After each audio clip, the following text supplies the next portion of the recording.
नमस्ते, मैं श्रीदेवी और देवी माँ का गाना लेके आई हूँ। मेरा गाना अच्छा लगे तो लाइक करो, मेरा चैनल सब्सक्राइब करो। आम मोजी आइल अढ़ाउल फुलाइल हो मालिनी आई बगियाना, हो मालिनी आई बगियाना। मैं के टिकुली हेराने हो मालिनी आई बगियाना, मैं के टिकुली हेराने हो मालिनी आई बगियाना। हेरत हेरत माई के जियरा बौरानी हो कि चली दिहलीना। हेरत हेरत माई के जिया बौरानी हो कि चली दीहिना, हो कि चली दीहिना। मैया मालिनी के घरवा हो कि चली दीहिना। हंसी हंसी पूछाई सुंदरी मलिनिया हो कि कैसे अइलू ना, मैया कैसे अइलू ना।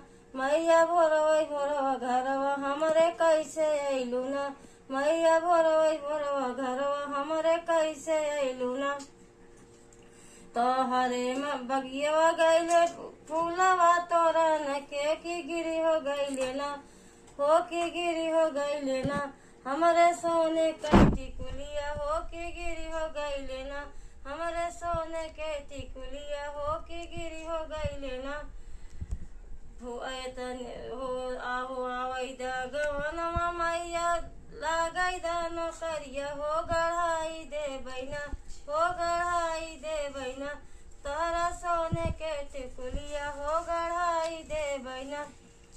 एतनी बचन मैया सुनहु न पाई हो कि होई हो गईली ना, हो कि होई हो गईली ना।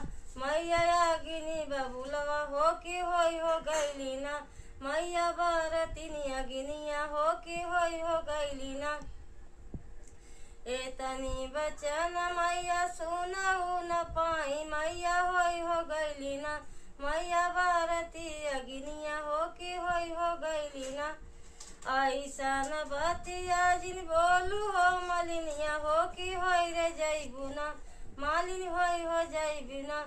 मालिन जाना माँ कोढ़िनिया हो कि होई हो जईबू ना, मालिन जाना माई कोढ़िनिया हो कि होई हो जईबू ना। एतनी बचन जब सुनी मलिनिया हो कि खड़ गिरनी ना, हो कि खड़ गिरनी ना।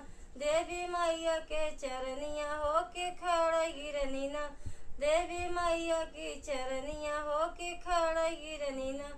एक दाई कर तू मैया गलती के मफवा हो कि हेरी दे बैना, हो कि हेरी दे बैना।